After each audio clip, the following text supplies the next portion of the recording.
members of the esteemed chamber, I rise today on a different matter, a critical matter concerning Section 21 of Republic Act number 9165, or the Comprehensive Dangerous Drugs Act of 2002, which mandates the inclusion of media representatives as signatories in the inventory of confiscated drug-related items. While this provision was crafted to enhance transparency in anti-drug operations, I submit that it is time for us to revisit and devolve this responsibility to better suited entities, Mr. Speaker. The inclusion of media representatives represents or presents significant challenges and risks. Media practitioners who are civilians are placed in potentially life-threatening situations when required to participate in such operations. Exposing them to these risks compromises not only their safety, but also that of their families, Mr. Speaker. Moreover, involving media representatives in law enforcement tasks raises concerns about their independence and neutrality. Journalists are meant to act as impartial watchdogs of government actions, holding public officials accountable from an objective stance. Requiring their direct participation, Mr. Speaker, in these operations undermines their role and may cast doubt on their credibility and impartiality. It is imperative that we devolve this responsibility to more appropriate witnesses who are already empowered under the law. Section 21 of RA 9165 already mandates the presence of Department of Justice representatives and barangay officials as witnesses in this process, Mr. Speaker. These individuals are better suited to fulfill the role of ensuring transparency and accountability in documentation of confiscated drug-related items. Additionally, we can enhance existing safeguards to further promote transparency without involving media personnel. Like comprehensive video documentation can serve as a reliable and tamper-proof record of the inventory process, ensuring accountability without requiring physical witness to be present in dangerous environments. Increased training and oversight for DOJ and barangay representatives can strengthen their ability to act as effective witnesses. By devolving, Mr. Speaker, this responsibility to individuals already mandated and equipped for this role, we can preserve the safety of our media professionals, uphold journalistic independence, and maintain the integrity of anti-drug operations. Mr. Speaker, I urge this esteemed chamber to consider an amendment to Section 21 of Republic Act 9165, replacing media representatives with more suitable alternatives while reinforcing mechanisms for accountability and transparency. Let us act decisively to modernize this law and ensure its implementation aligns with our commitment to safety, justice, and good governance. Thank you, Mr. Speaker and my colleagues, and I look forward to our deliberations on this matter soon. Maraming salamat po, magandang hapon sa ating lahat. Thank you very much. Daghang salamat. I would like to find out from the good congressman if you are a member of the Anti-Drugs Committee. No, I am not, my distinguished colleague. I am not a member of any committee right now since I am part of the the deputy majority group, Mr. Speaker. And if you are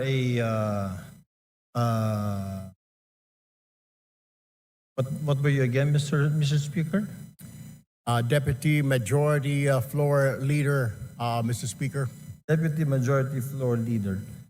I am very sure, Mr. Speaker, that you know very well that the Committee on Anti-Drugs is very active on RA 9165. I am aware, Mr. Speaker. Oh, you are aware, Mr. Speaker. Thank you. If you are aware, Mr. Speaker, then what was the purpose of the privileged speech? I don't know if my distinguished colleague was present when I was mentioning an amendment on Section 21 of RA 9165, particularly exempting the media from being signatories in drug-related operations, particularly on confiscated items, Mr. Speaker. All right. Thank you, Mr. Speaker. The reason why I wanted to ask the good gentleman is because, you know, RA 9165 was passed already in the last Congress. And during this Congress, it has also been amended.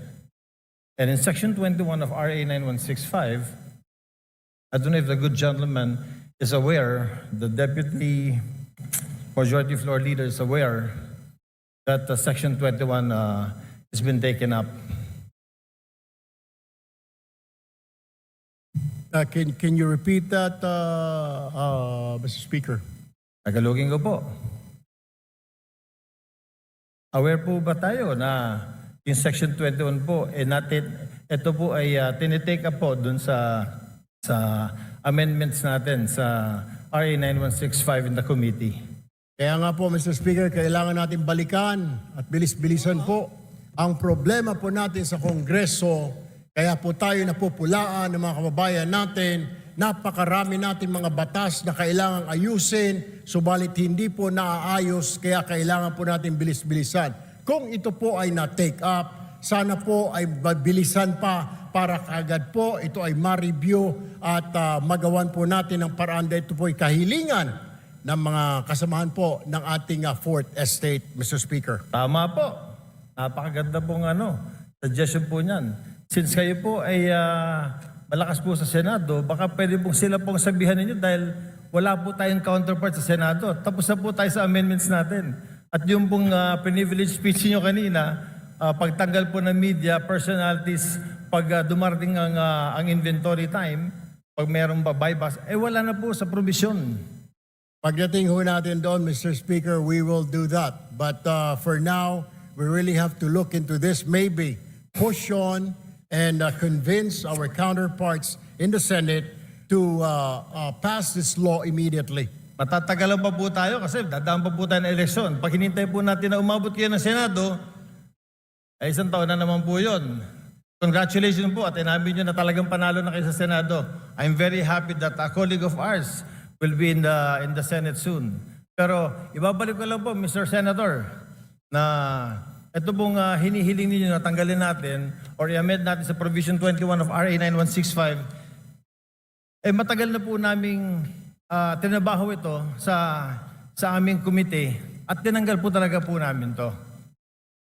Ang tanging hiling namin, katulad din ng hinihiling ninyo, sana nga po mapabilis natin ito sa Senado. Dahil sa Senado po, hindi ko alam, pero baka pwedeng kayo na po ang magsalita. Baka pwedeng kayo na mag-privilege speech. Pakisabi na bilis-bilisan po para itong hinihiling natin na ma-amend itong Section 21 ay matapos na. Alam niyo ho, I will just have to correct my colleague. Hindi pa po ako senador, Your Honor. Ako po ay isang mambabatas, ako po ay isang representative, hindi pa po ako senador. Do, tumatakbo po ako senador, nais ko lamang po linawin na ako po ay isang congressman. Correct. Ako po ay member ng ACT-CIS Party List at hindi po ako senador. Baka ang inyo po ibig sabihin, yung aking po nakatatandang kahuya po, siya po yung senador. Pangalawa, kaya ako nga po pinapabilis-bilisan para marinig po tayo sa Senado. Nabilis-bilisan po nila dahil ito po ay hindi pa naman batas. Habang ito hindi pa po batas, ala hong saysay ang pagre-review, wala hong saysay ang pagtanggal ho natin ng section na yan, section 21, kung hindi pa naman po ito batas. What I am trying to point out, Mr. Speaker, I guess we have to do something about it. And para marinig ko, kaya ho tayo nagka-privilege speech para marinig po tayo sa Senado. Now, we are waiting for the decision, Mr. Speaker. If I can only do a privilege speech in the Senate, then I will do so. Unfortunately, I'm still here, a member of 19th Congress, Mr. Speaker. Salamat. Salamat, Mr. Congressman. Sinabi ko lang po yung sinabi niyo na gagawin niya pagdating niyo po sa Senate, inulit ko lang. But Mr. Congressman, we do something about it. We have done something about it. In the committee level, ito pong Section 21 na hinihiling ninyo ay wala na po. Alam niyo ho, Mr. Speaker, ito po ay nasa committee level at tulad po ng sinasabi ko, kaya ko nga po I am pushing for it. Bilis-bilisan po natin. Marami po tayo mga batas na pending po ngayon. Hindi lang po itong 9165. Marami pong kailangang revisahin, reviewin. Ang kailangan lang po natin ay bilisan po dahil ang taong bayan ay nag-aantay po at hindi po tayong ika nga ay pwedeng manahimik o kaya mag-relax dahil po nakatingin po sa atin ang ating mga kababayan at gusto po nila na bilisan ang pagpasa, pag-review, whatever, ang ng mga batas po natin, Mr. Speaker. Therefore, Mr. Speaker, I think the correct manifestation should be, since the requested section is to be amended, and it has been replaced already, Mr. Speaker, is that the correct manifestation should be, we request that the Senate should fast-track this House version of RA 9165. That, I think, is the correct manifestation, Mr. Chair. I will take that, Mr. Speaker, but what I am saying is that the reason why I stood up today to remind not only our members here, but also our counterpart in the Senate, because I am sure they're also reviewing what we're doing here and watching us to fast-track. Kung meron man, kung nandyan na po sa kanilang mga kamay, na bilisan because we cannot dictate them.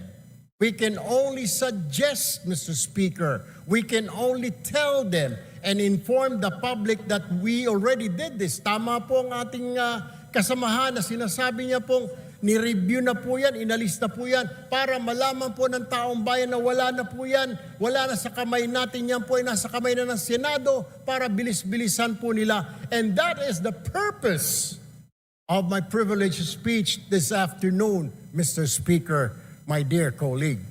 Sir. Thank you, Mr. Speaker.